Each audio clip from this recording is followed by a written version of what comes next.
आज भोलि त आउनै छोड्यौ त हाम्रा घरमा के पुगेन फेरि भाउ भाडा दिन्छौ र आउनु अनि भात त दिन्छु त भात दिएर के हेर्नु भने खुट्टा चाहिँ के गाडीका पाङ्रा लाएर आउनु यत्रो हिँडेर आउन सकिँदैन 4 आना भाडा दिने होइन अनि भात खान दिनुपर्छ एक रास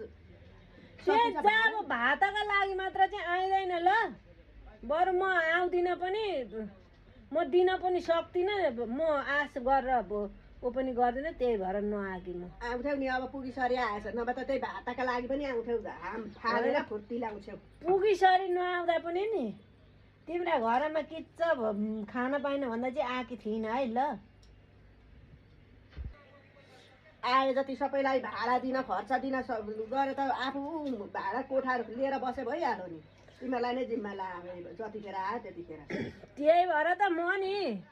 म अचेलभरि भाडा दिन सक्न छोडेँ कि के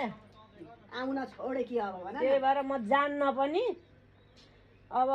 आउनुभयो भने श्रद्धाले म पनि खाना दिने हो भाडा दिन सक्न छोडेँ अहिले